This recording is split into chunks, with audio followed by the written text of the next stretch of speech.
I would like to thank our top sponsors Bergamo, Matthias Prøy, Eivind Josten, Sean Roberts and Fergus Ryan for making the show possible. And welcome to the Cave of Apelles.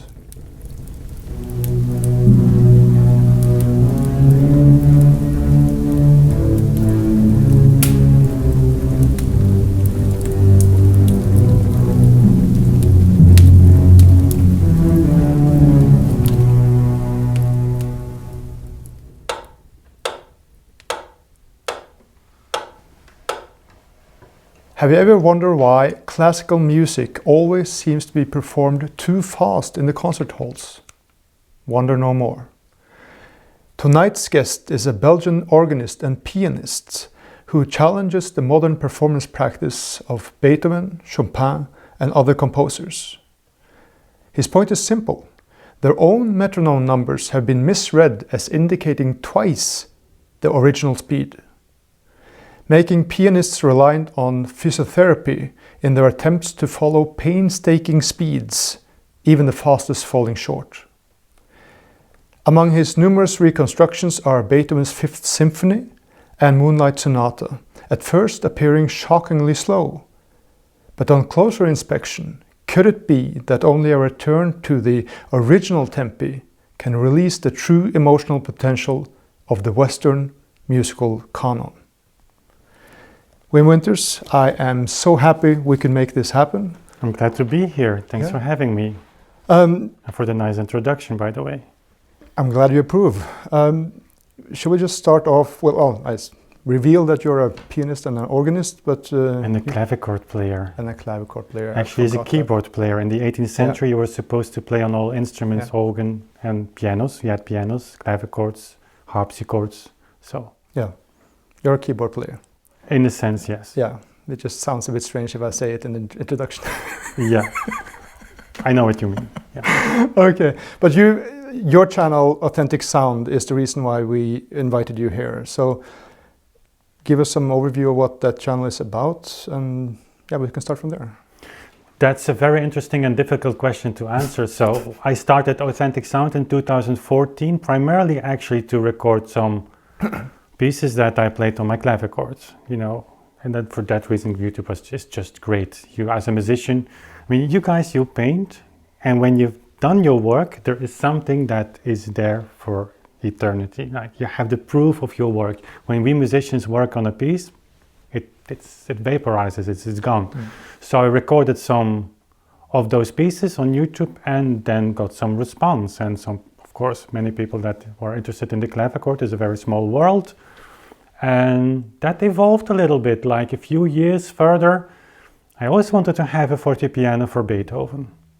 And the thing was, I already was like from in my times in Amsterdam in the 90s, busy with tempo, and like I couldn't see the connection between Bach and Mozart, for instance, like how there was a connection still in performance there, because it seemed that, in performance practice that there was like a huge rupture there.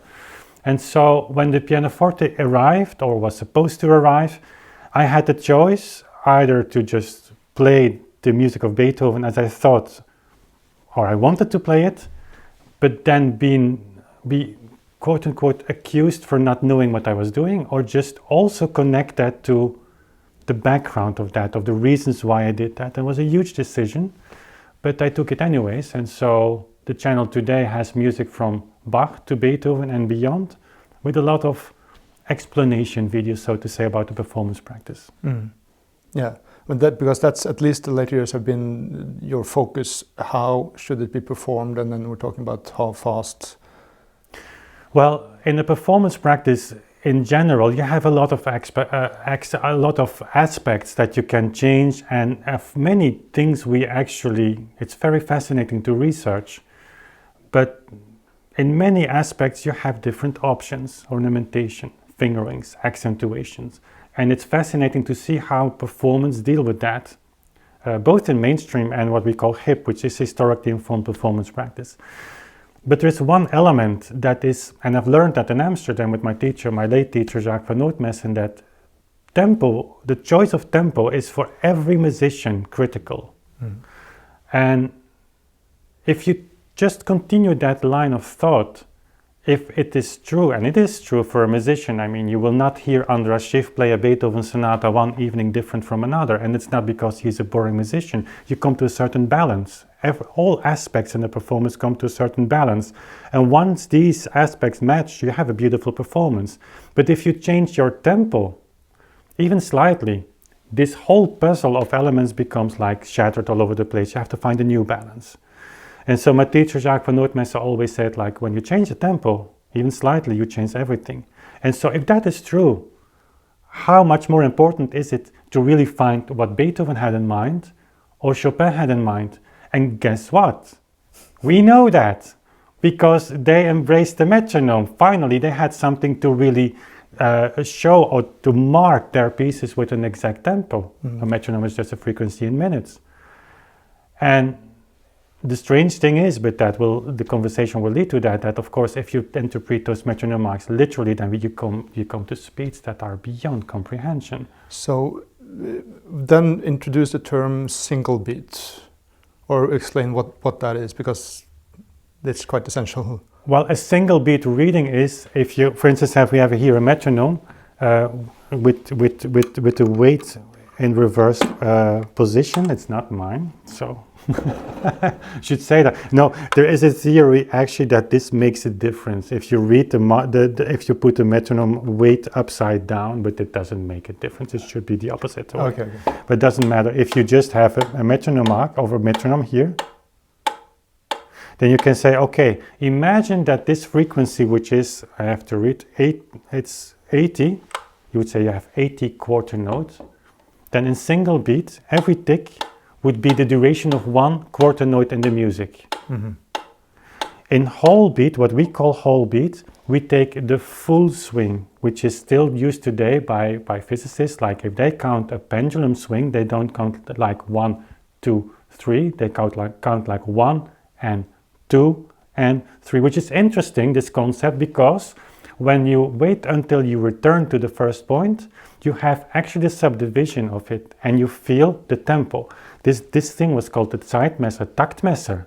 Was like not a thing to keep time, to learn to play in time, but to measure the time, and for that you need 2 points. If we then go back to the quarter note 80, you would have 1 and 2, quarter note, quarter note, quarter note, and I make a movement with my arm. This is how music is conducted in the earliest time. 1 and 2 and 3 and 4. And so applying this concept to the metronome marks, the majority of the metronome marks in the 19th century, well, that of course changes a lot. Yeah, because the way they're being read now is in single beat. Yeah. And there's also a position, or there's this idea, this default position, so to say, that it's the only way of reading the metronome. So every solution we try to present from a musicological perspective, but also from a perspective of a musician, is from this a priori single beat was what was meant, because this whole beat seems not to have existed. Mm. Right. But that's what there's, that's what they suggest, yeah. Yeah, but then I read some of the comments, and of course there are people who are saying there's absolutely no proof of what you're saying when it comes to whole beat, and that there are sources saying you should count 1 and 2 and... Well, to start with that's not correct. Of course, if you go through the comment section on my channel... Is that going to Wikipedia? It must be true. I mean, I cannot speak in general, but the people, when people say there's absolutely nothing, I've learned to not listen to that, because there are few things in life that have absolutely nothing to, you see? Of course, that's not the case. So if we want to reconstruct this idea of whole beat concept, we have to go back to the times where people were like singing Renaissance music with one pulse, basically the Taktus or the Schlag in German, which is beat in English, Battuta. And the concept of that was that one Schlag consisted out of 2 movements. That's actually not something we invent, it's just literally written in those documents. So up and down. That defines the Taktus. So up and down is one semibreve, is one whole note.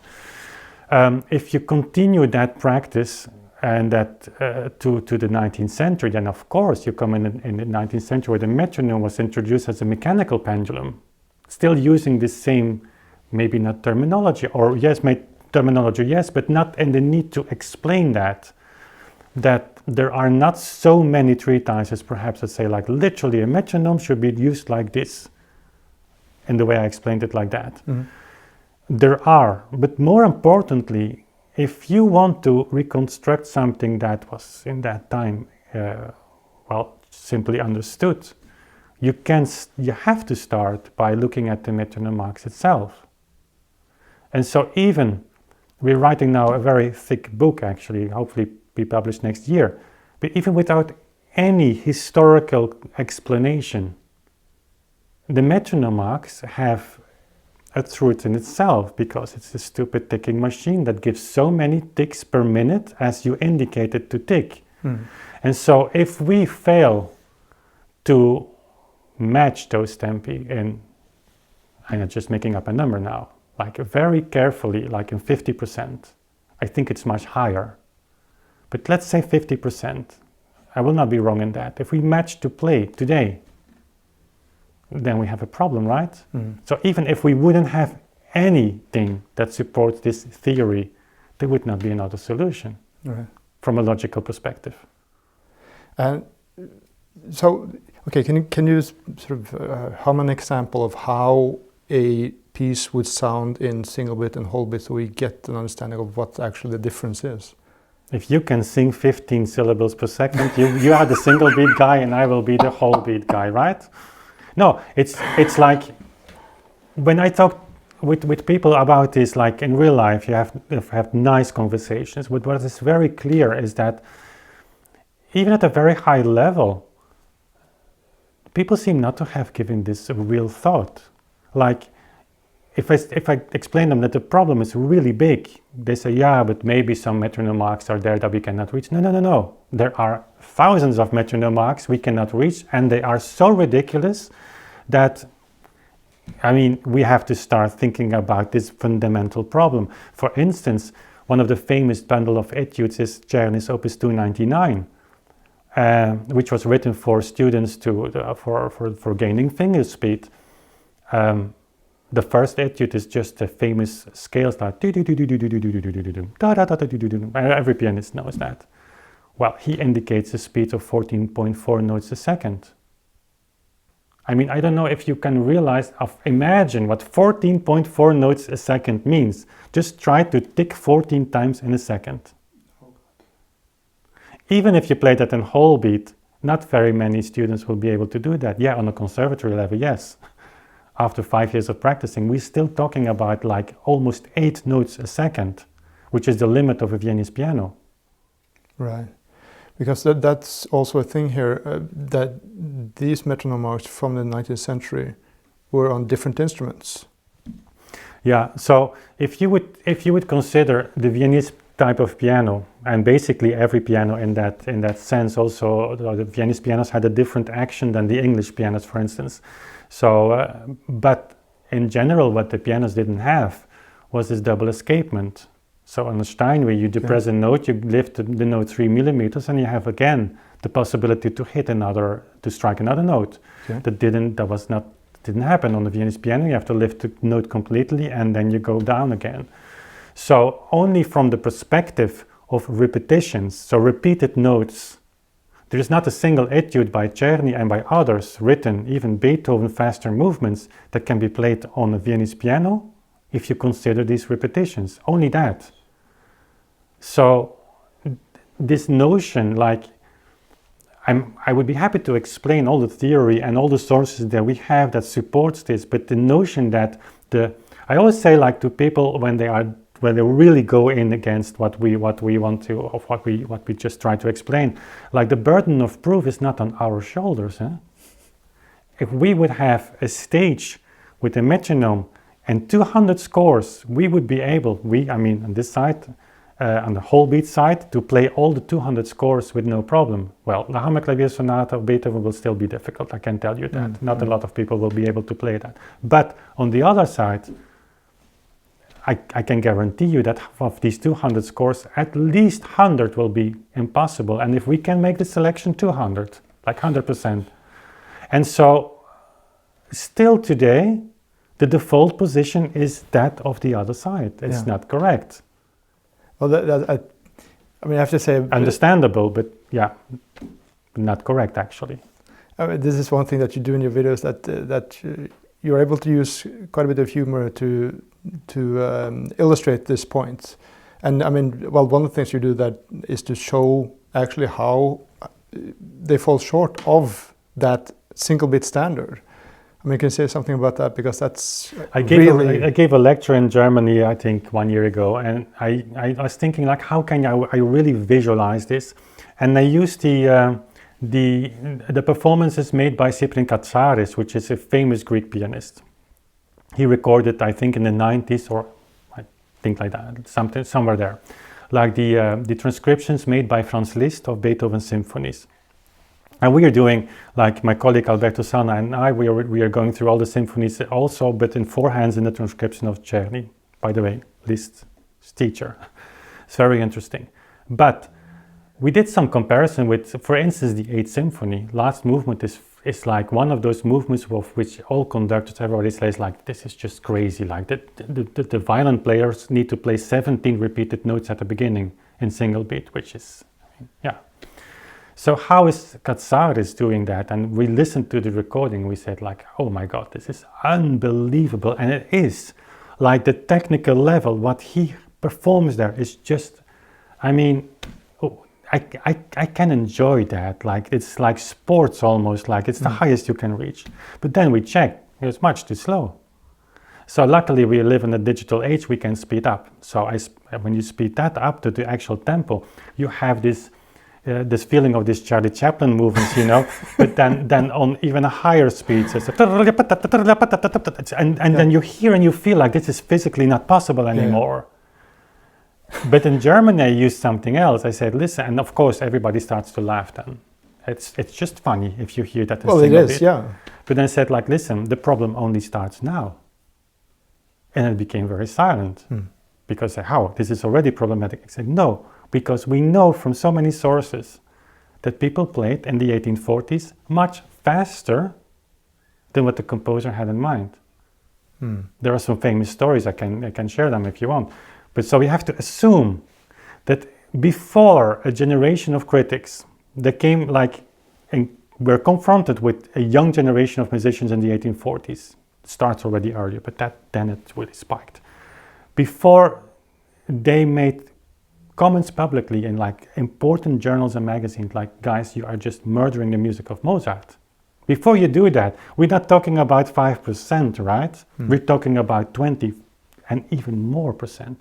So I sped Katsaris up with 30% on top of what was already ridiculous, because then we have to assume, if single beat is correct, that in that particular case, we should not only be able to do what sounds ridiculous, but it goes way beyond even that. faster. And if you present that entire context, then I'm sitting here and I say, why do you ask me something to prove from a single beat perspective? It makes no sense. There is not such thing as a single beat ecosystem. Yes, we do reach some of the marks in single beat, very high level performers. But in general, you have nothing to show. Well, that's what you say in one, or maybe several of your videos, that the whole single beat idea, the modern performance practice, is a theory. It's a theory. Because it cannot be practiced. I've used that some months. I had to come back from that, because I mean, I was deleting my address on my email list. Like, that was becoming dangerous. Like, it's a single beat theory. It's a theoretical concept. If you apply it to metronome marks given by Beethoven and others. We cannot replicate that. And of course, then you have the stories of the broken metronome. Beethoven's metronome was broken, or it was used like that, or he read under, you know, under the weight, like here, which is like just try that. I mean, and my response to all of that is if Beethoven had a metronome that was broken, then you just labeled the guy to be an idiot. When the machine ticks on 60, it gives a second. So you're telling me that the composer of the Ninth Symphony was not able to, his entire life, since 1815, see that, and his whole entourage kept silent, say like, hey, we know that Beethoven was, we're not going to say anything because, yeah, we can, I mean, come on, and that's for 4 generations. Yeah. That's a conspiracy theory.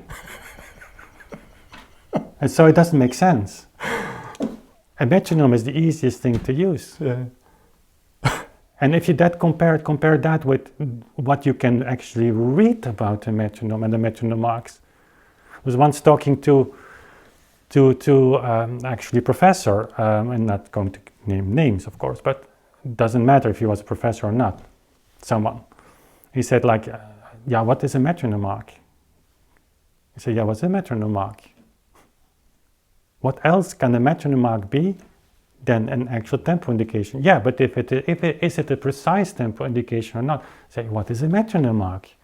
The damn thing was invented to have a precise tempo indication because the Italian tempo words were considered to be not accurate enough. Right. And I added to that, like, our book will have a selection of 100 quotes. I mean, I'm fighting with my colleague, Dr. Lorenz Gadient, to have that many quotes at the beginning of the book. I said, I want to have them in the book, 100, page after page. People need to see what the metronome mark is. And then he said to me, yeah, but that's with historical quotes like that. I can give you as many as you want to prove the other side. I say, I give you $5,000 if you give me one. There is not a single indication of any treatise in the 19th century, even not, I think, in the 20th century, that the metronome mark is not a precise tempo indication. Right. Why would you use a metronome if your intention is to mark it not precise? But then there are sources saying you shall count 1 and 2 and... Exactly, the representation of whole beat. Yes. Like, but there are those you have to search for, in French, for instance, you have sources that speak about the metronome mark to count the va-et-vient. Va-et-vient means like back and forth. But in general, the description of a metronome mark as whole beat, like really, like I'm explaining it to you right now, that's very rare. Because it was taken for granted, or? That's an excellent question. We guess so. You have some inconsistencies. For instance, the Mozart instructions, 1816, which many people think it was written by Mozart, but we're not so sure. But he's the one who made invented the metronome. Yeah, but the text was translated into German twice, which is very interesting because you can compare terminology. That text is only be comprehensible. It's one of the major texts of the 19th century of using the metronome, certainly at the beginning period. That text you can only understand if you apply the whole beat concept, because otherwise it is as inconsistent as it can be. For instance, it says like a composer chooses the note values of the metronome mark he wants to have, and in general, and then he lists the adagios and so forth. He said allegro is marked with the minim, with the half note, which is true. In the majority of the cases, that's the case. And he said, if possible, the machine is set like that the rod beats every quarter note. I mean, you just said half note, now you say quarter note. I mean, and then you have this really iconic sentence at the end, like in this case, for this machine, as in future times, something like that, every single beat or tick forms part of the intended time and not the 2 ticks counted as such. So he makes the connection between single beats, between brackets ticks, so beat can also mean full beat. And people say, okay, there you have it. Single beat, every single beat. So single beat was meant by Mozart. No, he says every single beat forms part of the intended time. So what is intended time? In a text aimed at composers to mark the tempo of a piece, the intended time is the metronome mark. Yeah. And so translated in German as Zeitmaß. So it's proven like that. But if you would ask me what is the first and the foremost proof or written description of whole beat, it would be the Melsel canon. Okay, and which is? And people will scream now at the other side of the screen. No, the Melsel canon is when Beethoven wrote the 8th Symphony. The second movement is labeled. We have no letters from him directly, but it's like from the 19th century. It's the metronome canon. Like he gives honor to the metronome. It starts like tam tam tam tam tam ta ta tam ta ta tam. It's unbelievable. In that movement, you have also like a drum, like the clock. Really, it's like a mechanical device, like tam tam tam ta ta. Unbelievable. Played today like ta ta ta ta tam ta ta tam. Okay, the metronome mark there is 8th note, if I remember well, 8th note 88. So Schindler, who is accused of many forgeries, like a la carte. Who wrote first Beethoven biographer. He was Beethoven's friend at the end of his life and secretary, self-declared secretary. So he wrote a biography in 1841. 1840 was published also in English translation, 1841. And he describes the history, the origin of that piece. Beethoven wrote a canon, in his words, as when Melsel left Vienna for London, I think, to get a patent for this metronome. So very early on. The dates are not correct, so people say like Schindler composed the canon. Doesn't matter. But there Schindler says the metronome mark for that canon is 8th note 72, so a little bit slower than Beethoven's 8th Symphony. But this is the exact same theme, and there are words underneath. It's ta, ta, ta, ta, ta, and it goes on with Lieber Melsel and things like that. And then Schindler said like, he explains the joke. And while explaining the joke, he reveals also how the metronome is used, not focusing on that, but just like it goes. And he says like in this canon, every stroke of the machine represents a ta, but the tas are 16th notes, and he marked 8th note 72. So this description is only valid in the whole beat system. Right. Nobody talks about the Melsel canon. It's just not on the table. Huh. But when does this, I mean, you talk in your videos about the performances going faster and faster. And that was commented on in that time as well. But yeah. Why does that happen? What's the reason for it? So, yeah, that's of course... Because we're talking early 19th century, right? Well, the first real major source we have that really, rings the alarm bell is 1821. It's in England, where Georg Kiesewetter was invited by the London Symphonic Society to conduct the orchestra there. So that's the predecessor of the London Symphonic Orchestra, with works of Haydn and I think also Beethoven. So Beethoven was still alive, and Kiesewetter was president of the Viennese Musikverein, something like that. He had a position. It was not Mr. Nobody. His daughter played four-hand music with Schubert, so it was really someone like, okay, you take someone of Beethoven's Vienna and you transport him to London. And there was a musical quarterly magazine was there to just report the event. And Kiesewetter must have lashed out to the orchestra that they had been accustomed to way too fast tempi. The orchestra had been? Yeah, 1821. And then the guy who wrote, it's anonymous, who wrote the article said like, listen, yeah, actually that's true, because we invited in the next rehearsal some older violin players, and they were shocked. They said like, we wouldn't be able to play like that anymore. So in one generation, boom. It's not like gradually, it's like boom. Wow. And then the author says like, yeah, actually we should encourage composers to mark their pieces with metronome marks, because otherwise this thing is going to run out of hand. And so the irony of the thing is that Beethoven did mark his works with metronome marks, but we're using them as to go even faster. So that's for the first time. But why it happened is I think, but that's just speculation. We should do research. That should be done by someone else than me. But what you have in the early 19th century is actually unique. You have a disconnect between the composer and the performer.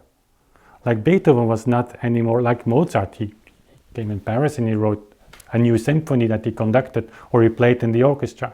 But now you had composers that composed and published music, and you had a new audience. Like there was what we would call the bourgeoisie, like the middle class people, like they had money. They didn't have castles anymore to have concerts, so what did they do? They built concert halls. They built conservatories where young people were sent to and like got a very good education. Did not happen in the 18th century. And so you had a new audience, a desire for new music, like a new way of performing, and music that was not performed anymore by the composer. Like sometimes, of course, still yes, but in many cases not. And so there you have this disconnect with an audience that expected the musician also to just amaze. We have this very, very beautiful quote by Franz Liszt. Actually, it's indirectly by Franz Liszt. He was painted, and should have looked it up, the name of the painter. Anyways, in the 1840s, was in France, and then was playing concert, was given the opportunity of asked to paint a portrait, still exists. And then the painter asked just him to play a piece of Bach, one of his transcriptions of a Bach organ piece, the A minor Prelude and Fugue. And Liszt said, how do you want me to play it? And then the painter replied, very surprised, he said, what do you mean by that? And then Liszt said, okay, I can play it as the composer intended it to be played, in this case Bach. And then Liszt's play is described as unbelievable, like beautiful. And then Liszt said, or I can play it as I want it. I would have like a peu plus piquant, so a little bit more spicy. And then Liszt played, and I said was even better. And then Liszt said, or I can play it as the audience wanted me to play it, as a charlatan. Right. And then he took a cigar between his fingers, and he just made all kinds of... And so we have to imagine Liszt, probably the greatest pianist of all times, already at the point in his career where he was God. He could do whatever he wanted. But when he had to compete with other pianists, he had to play as a charlatan. It was not his choice. So musicians were forced, if they wanted to make money, to do that. So can you imagine this society in the 19th century, full expansion, industrial evolution, and there are musicians playing music where so much focus is on technique. They had to follow the stream. In musicology, however, today, it's painted like, no, music actually declined in technique. We can no longer do what Beethoven easily could do. And this is something that is so, sometimes you have situations in which the not obvious is the obvious, but in this, no. It's so obvious that everything exploded. So, given single bit theory then because they are never able to really reach it, maybe 75% of the speed or something like that, then what you're saying is then they are actually accepting that they are not as clever as they were in the early 19th century. I don't think we will admit that as a society, but that's the implication. Yes, yeah. That's the implication. And you have different explanations. People would say yeah, but they played on lighter instruments. And then I say, okay, I have two of them. You were invited. I once had this crazy idea with a colleague of mine, Wolfgang Weller in Germany, who was actually one of the first who played consistently in whole beat since the early 90s. And with Lorenz, say if we would collect together a fund of 5,000 euros, I would say, okay, you come over and you play the daily exercises of Czerny on my piano live, not counting all the mistakes, but you have to be able to do it. Then you get 5,000 euros from me. But the caveat is, you give us 5,000 if you fail. We never did that. I'm dreaming of, it would be conceived as too provocative, but that's the essential thing. Stop claiming you can do it, just come over and demonstrate it. And that's, of course, it's simply because the daily exercises, they go up to 19 notes a second. And you have to repeat the damn exercise 40 times.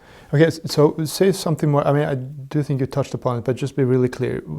What is physically possible both to play and also to perceive? Because you've been talking about it in some of your videos. I think that it's really important to get across.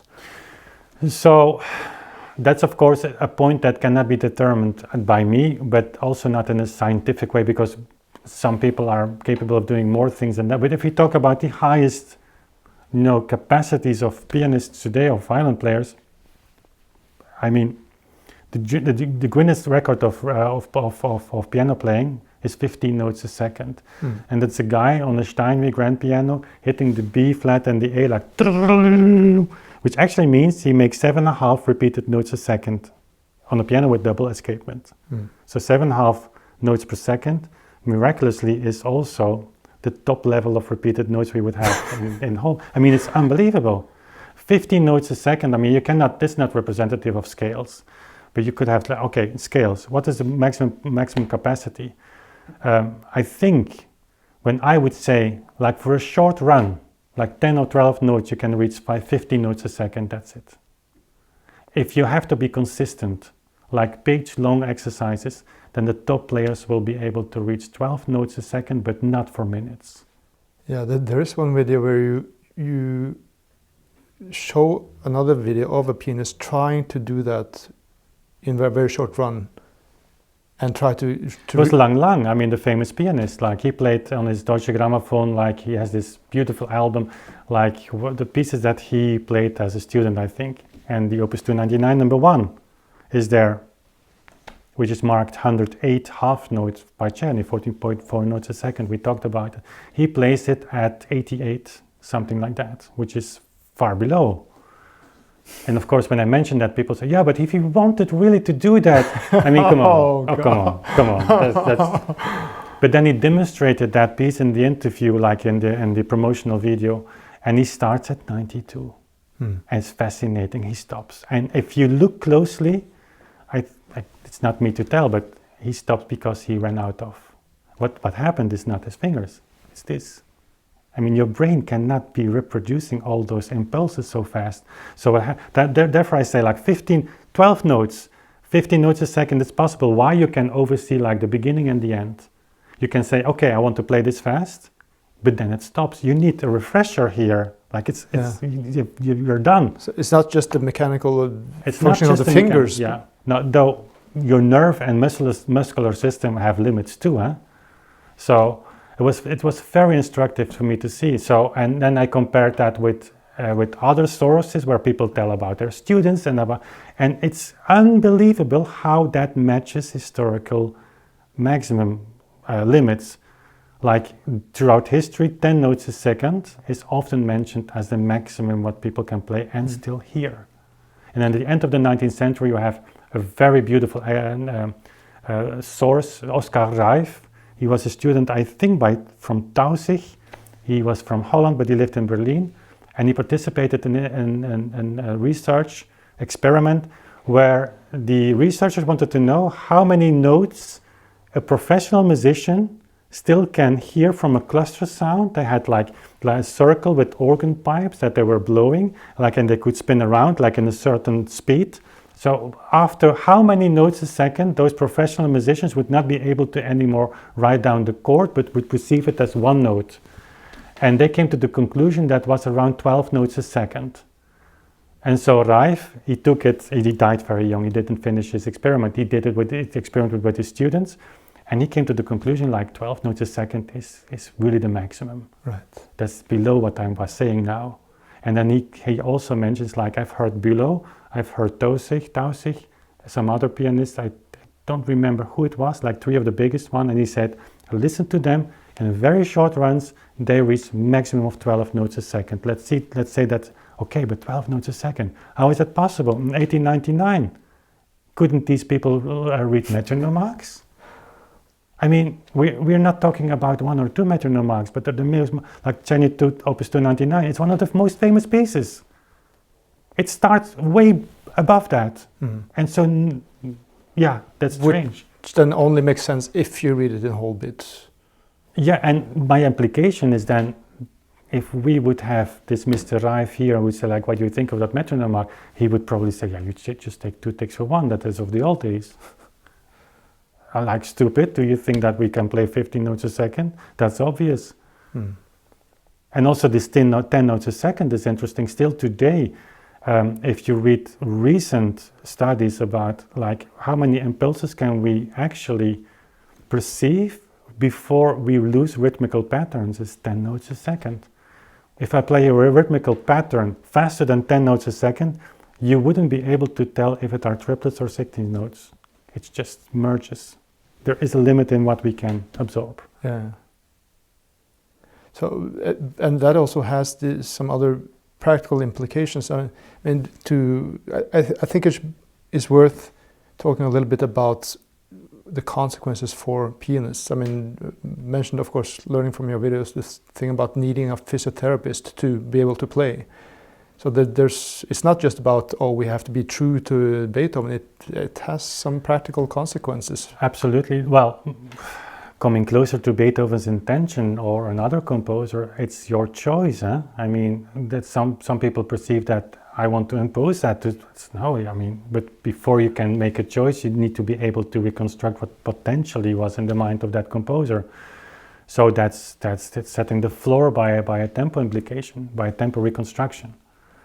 But of course, if you have this idea throughout the 19th century, this expansion of virtuosity, that there was a certain moment, early 20th century, or people, I think, generally thought like, okay, when we just practice a little bit more, we come there. Like this coexistence also because single beat existed in the 19th century. Yeah, our book will talk about that. We have some unbelievable sources that actually describe the pivotal points there. So that you come somewhere around the end of the 19th century to a point where pianists, after playing this music so much faster, also not, interested in reconstructing. I mean, we should not forget that when a student plays music of his master, he didn't play it as his master. People had this sense of evolution, of progress, of art. It was described like that. It goes forward. So they didn't look back in order to reconstruct, but suddenly in the early 20th century, we have sources where people did look at the metronome marks of Beethoven and say like, but this is not possible. So the entire 19th century, no problem. Early 20th century, we start to see problems. We start to, from the moment they try, and it's understandable, because they didn't want to place Beethoven below their technical skills, because Beethoven was God, Liszt is God, Chopin is God, But then, of course, when you stick to that assumption of single beat and say, okay, now we take the metronome mark seriously, so we have to practice a little bit more. Then you, after several generations, now today, that people who want to have a really active career as a professional pianist or other player, oftentimes they leave conservatory with lifelong injuries. I mean, what do you think? I mean, what does it with your body when you play like years, 8 hours a day? Even carpal tunnel syndrome. I mean, that's so obvious. And nobody talks about that. I have a video on my channel. I think it's by, if I remember well, it's by Barbara Lister. She's one of the only ones I could find that really talks about this, what happens.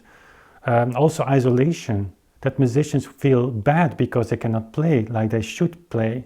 So they retreat from stage, they just go on their own. They have mental depressions, even neural dystonia, which is, I'm not a neurologic, maybe it's nonsense what I say, but it's like really that your brain shuts down part of your body because the overactive pulses that you receive. And all of that is like not talked about. It's talked about, but it's not, it's like, and if you mention it, it's like, yeah, we feel brave because we are suffering. Like, I don't understand that. And of course, the implication of our study would take away this idea of teachers today that, it's like this carrot of saying like, no, if you just practice a little bit, the truth is behind the corner there. And then students go and they practice and they go and they destroy their bodies and also they destroy their joyfulness in music. I mean, the depression is like so high, they get up and they have to practice and they have to practice and they have to practice. And where's the enjoyment? And they go on stage and they fail because of nerves and about, of course, this, and then they come at the corner and they look around, there's nothing. No, it's in the other corner. And so generation after generation, this continues. If we take away this carrot or this looking around the corner, how is a student then still going to do that? How is a musician still getting up in the morning, practice 8 hours to realize I will never be able to play Beethoven's Hammerklavier Sonata or Wildstein or whatever. We take that away because you can with much less practicing. So this not only changes the entire view on music, but also on education, and especially on enjoying music. And we bring that music back to where it belongs, with the amateur. I mean, every pianist that ends music school now should be able to play all Mozart Sonata in an authentic way. I'm not saying that's easy, because setting the tempo floor is just one thing. You have to make music on top of that. So there's one thing that you've talked about. I'm thinking about a couple of things. You mentioned when you came here that you have a cooperation with an amateur pianist, and there was something about you asked him to try to find the tempo of a certain piece. You want to tell that story, because it's speaking of amateurs and how natural it is with the whole bit. Yeah. So I have several of these, but you mentioned the story with Peter, which is a guy living in the UK. He is making my "You Speak English" of the book better, like he's Englishizing everything. And so we have every 2 weeks a book meeting, and sometimes, of course, also the translation of Lorenz's part, which is in German. We have discussions, or I get questions. And once he asked me the question, like, I'm playing Schubert, can you give me the August Sturm metronome marks for these sonatas? They're not online. And Sturm was a pianist in the 19th century, metronomized Schubert. I say, I'm not doing that. I just want to have your metronome marks first, because it's really interesting to see what happens when someone really opens his soul for that, has a little bit of practice. And next meeting he came up with his metronome marks, and 75% was spot on, Sturm in whole beat.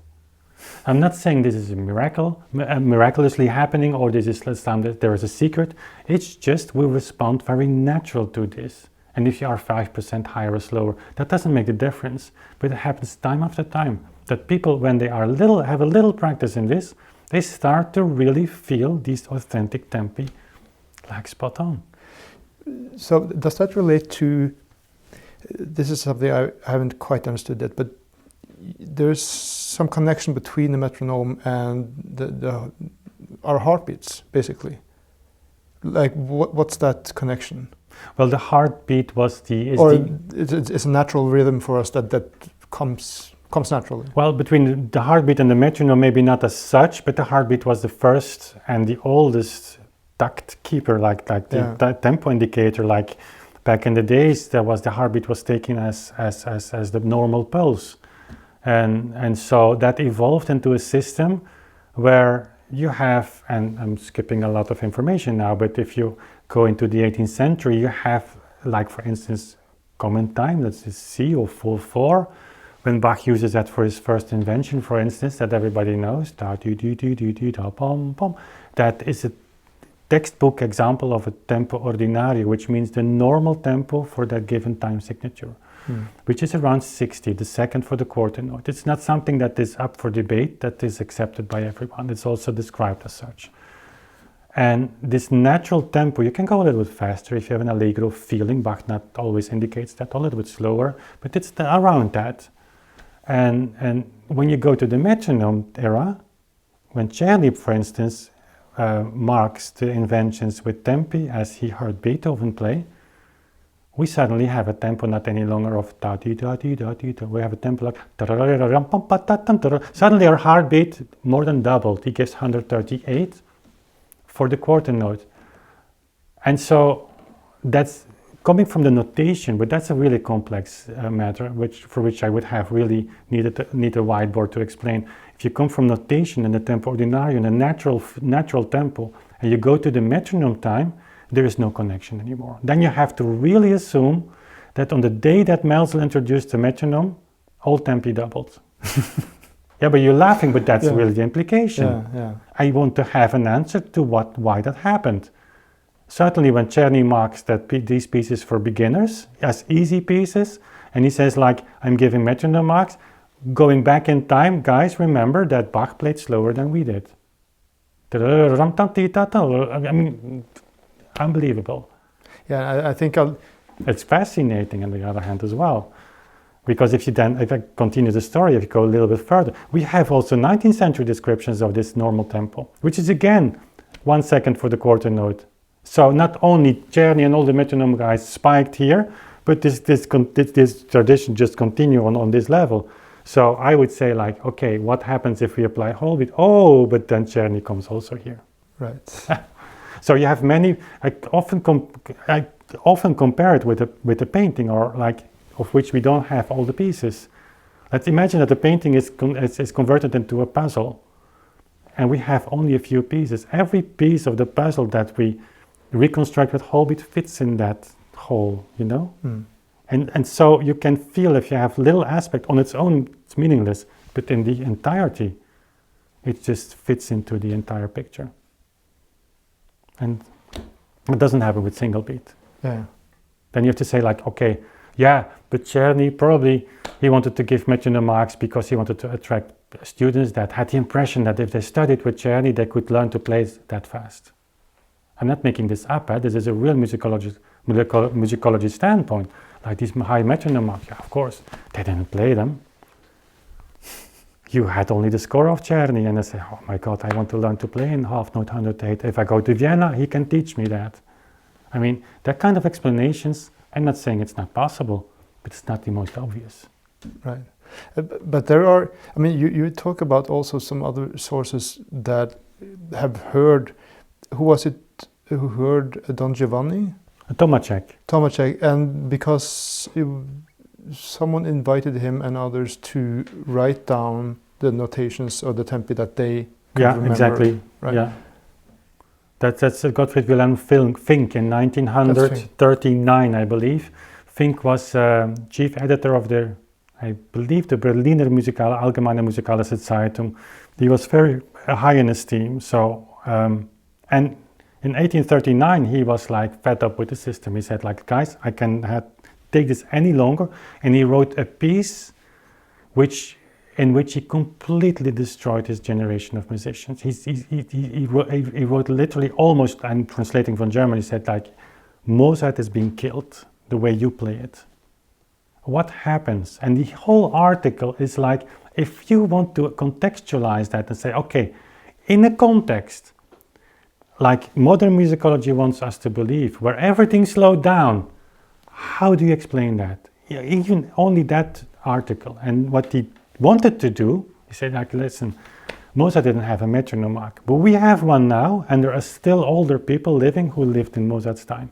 So he took his phone and he called Tomacek and he said, like, how are you doing? And no, of course, I'm always going to make jokes about it. But it's like that. I mean, these were real people. Yeah. And Tomacek answered the call and he said, okay, I will give metronome marks for Don Giovanni. Why did he do that? He heard Don Giovanni in 1791 in Prague, basically played with the same orchestra as Mozart premiered the piece with in 1788. And so modern musicology quickly rejects that connection because they say, okay, Tomacek, it's not sure that the orchestra still played in the same tempo of Mozart, and that in 1839, Tomacek still remembered those tempi. And to which I say, all correct. It's not what we try to make. The case we're trying to make is Fink published those metronome marks. At the very minimum, it are the tempi that Tomacek would have taken as truly in Mozart's spirit. And secondly, they were published as to show how much slower Mozart was played back in the days than compared to 1839. So, okay, if we then look at Tomacek's metronome marks, they already go into speeds like 9-10 syllables per second for the singers. So do we have to expect that Fink wrote an article condemning an entire generation of players, accusing them from installing a trend? And he literally says, if you continue to do that, the audience will forget how the music should sound. They will get accustomed to these fast performances and even like them. And so in that context, Tomacek's metronome marks are published as counter evidence, and they are outperforming in speed and single beat our musicians of today. And again, I come back to the story. We have to assume that players in 1839 played way faster than you would have 15, 16 syllables per second for singers. Do we really believe that? And so I come back to the point I made at the beginning. The burden of proof is not on me. You explain that to me from a single beat perspective. I give you my explanation from all. The only thing I have to do is do what physicists today do, like 1 and 2 and case solved. But I'm listening to your explanation for single beat, and that discussion would be so necessary because Yeah. Have you actually talked with people who are within the system, within these institutions, and discussed these things with them?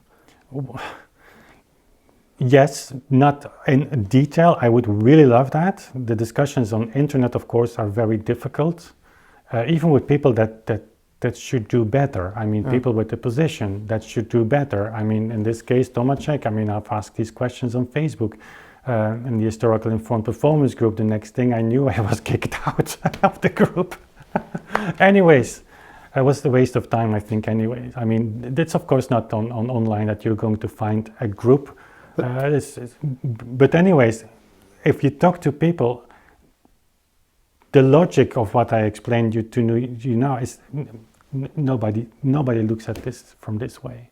We just accept that this has some weird, inexplainable consequences, and we got so used to that. But have you showed them these specific quotes or specific passages, and they just say... It will be in the book. That's why we decided, like, the book is here. The first book that my colleague wrote in 2010, I mean, Lorenz Gadient, he's really the one that should be thanked for that. Yeah. So this book he wrote after 30 years of research. So a predecessor of what we were doing, not agreeing with him, was Talsma. In 1980 he published the first, not as the first, but the first attempt on a European level, I would say, or global scale, where he just mentioned, like, maybe this was something. He made a lot of mistakes, and so he was rejected. And Lorenz, he not only studied as an organist, but also he is a priest, so he is a doctor in theology.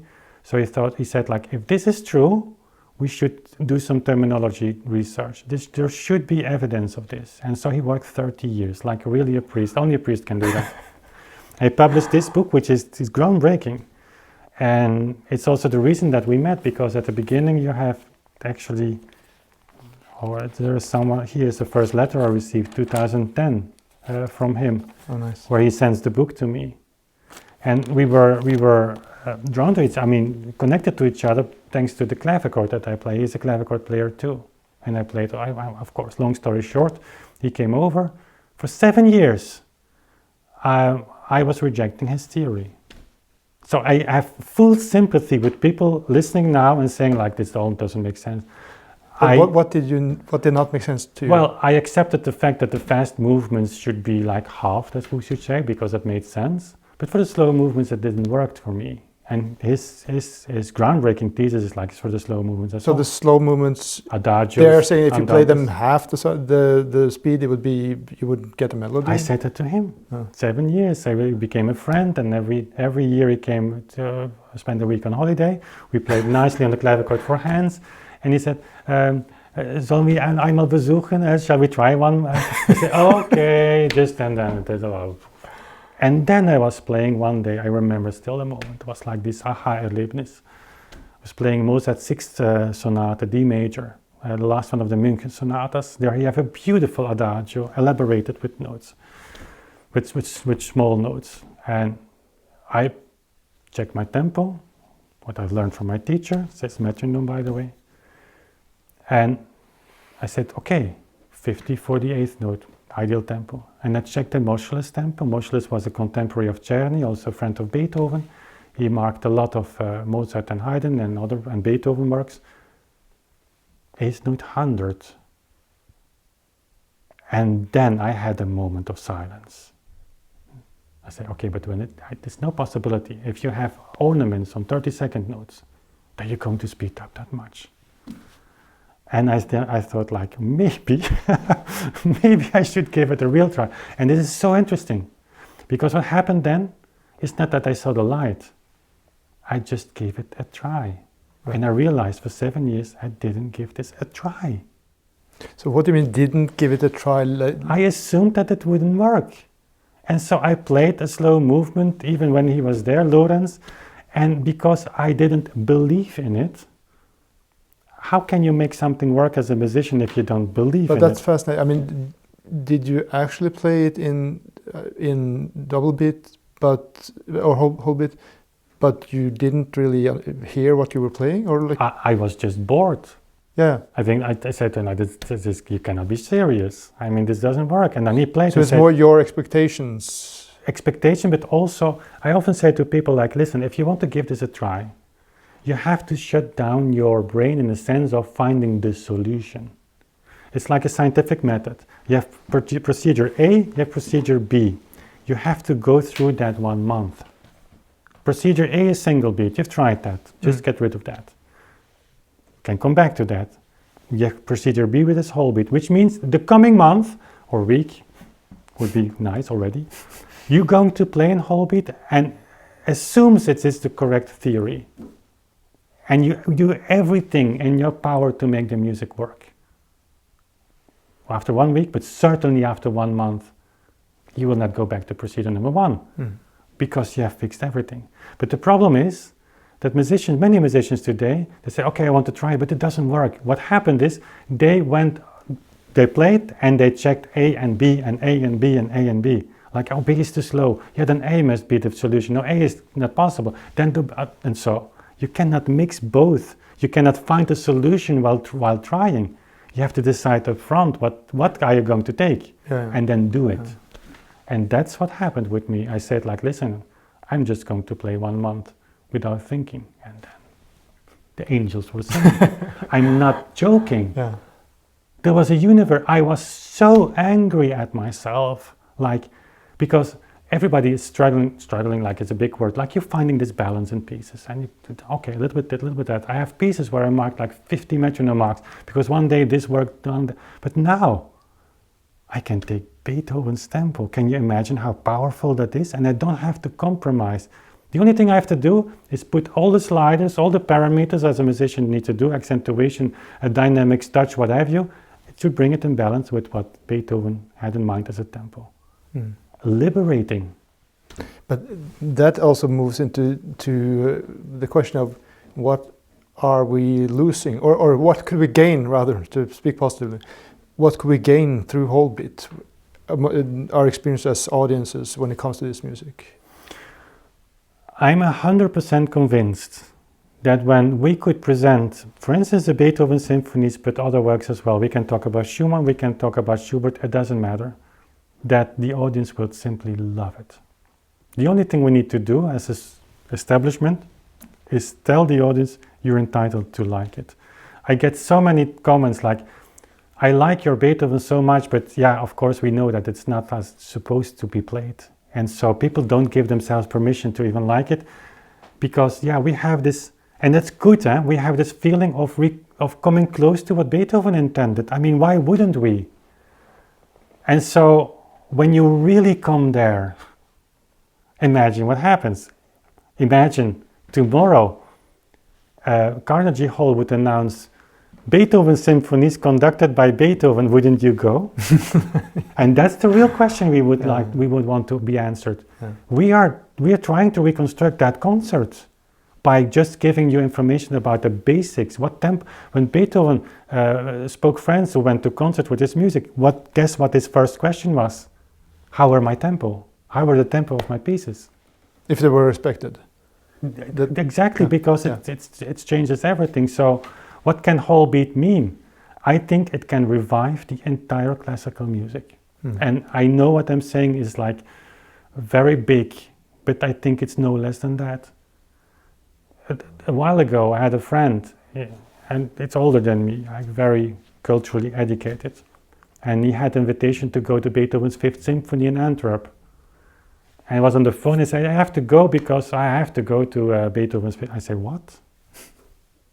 You can hear Beethoven's 5th Symphony? Yeah, but I've heard the piece so many times. So imagine we would come with our 5th Symphony.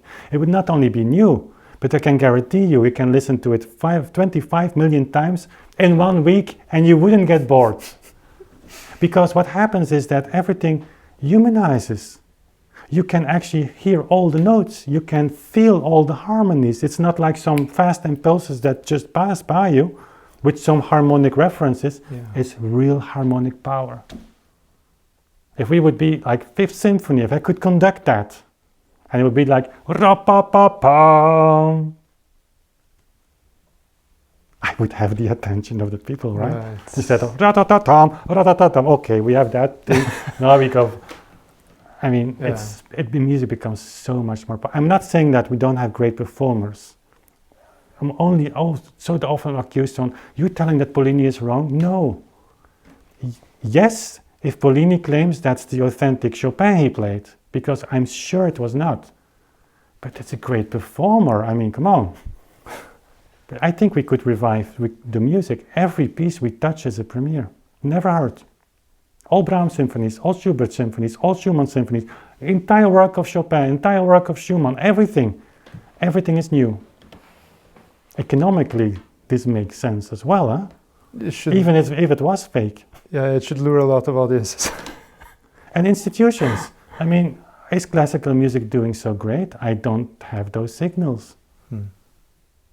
Getting people to a concert hall, getting people again to listen. I mean, we struggle in classical music, even to be relevant in a society with subsidies and things like that. So why wouldn't organizations not jump on this and say we have something in every other domain in our economical society? We are looking for this economical white space, and I am there in the middle of this economical circle, like I'm saying, anybody here? And I see all these people at the edge of the circle, they want to come, but they cannot come. Because the system, of course, is like shoulder to shoulder. It's not that they conspire or collude or whatever, but it's like very human. This is a paradigm shift. And I hope that with the publication of our book, we can really lay the groundwork of this theoretical backup to give people also the safe feeling of this is okay. You can play like this. It's really documented. And if you don't want to play, well, we have something like the evolved performance practice. It's also historical. You can play like people in 1840. There's nothing wrong with that. And if you like your Beethoven that way, please continue. Yeah. Don't ask me the question if Beethoven would like it, because that I cannot answer. It's an option. If we come to a society where it is an option, which is it's not today, that would make the difference. Yeah, because I think to many people it's quite off-putting this not consciously perhaps, but this extreme speed. It just becomes some noise going on there. I mean, I remember going to a concert in Trondheim in Norway. Listened to first Sibelius Saga, which was wonderful, but then I always forget his name, a Norwegian so-called late romantic composer. A Greek? No, less famous, but for violin concerto.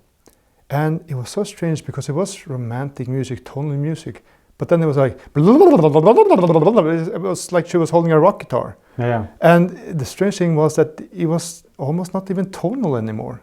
I mean, this was composed in late 19th century, so I presume it was intended to be like that. I wouldn't know, but it lost every kind of contact with me. It didn't affect me.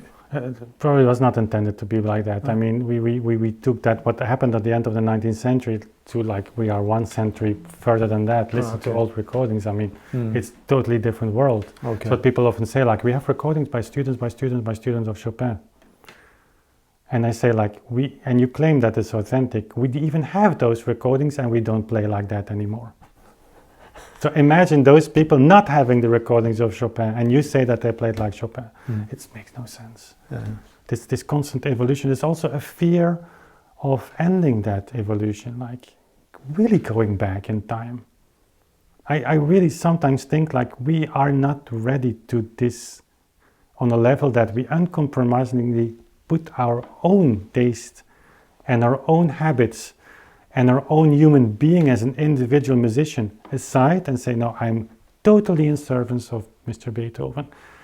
I think many musicians really believe they are, but if they ask themselves generally the question, am I completely certain that every note that I play is in total service of what Beethoven might have had in mind? So that if he would come into the door, I wouldn't have to explain anything to him, what I was doing. Right. And I think the answer in many cases would be actually not.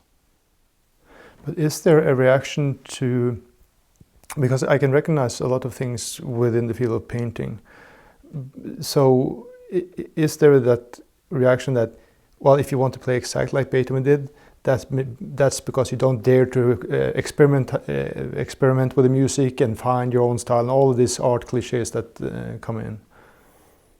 We have gotten used to a very individual approach to music, where people go to listen to the differences in certain performance practices between known pieces. I've heard some funny,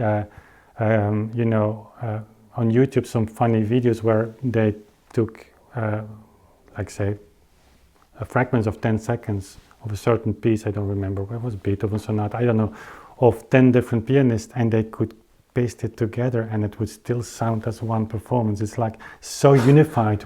Because we are reaching this high end of what we can do. There's not much you can do as a performer. If your impulses are so incredibly fast, there's no time to stand still, for instance, to give like emphasis to a rest. Well, you said something that really struck me. I'm going to try to fill, this is going to be a disaster. You filling the glass or? Filling the glass. Mr. Bean is in the house. Well, it's like the idiot by Dostoevsky. I must not crash that vase. I must not crash that vase. I must not. Yeah. Anyways, what was I going to say? Yeah, you talked about, so if you perform, I think you used Beethoven Fifth as the example. When you slow it down, you play it faster. Can you explain that seeming paradox there? I think that was what in absolute terms, of course not, because the tempo in absolute terms slows down. If you say, okay, we're playing like quarter note 108 for the first movement, modern orchestras sometimes reach half note 108 in Beethoven's Fifth, like Gardner does, I mean, with all consequences. But okay, it depends on where your pulses lie. If you have I'm just making this up as a rhythm for the Fifth, then you have, this is your tempo. But if then your tempo is double.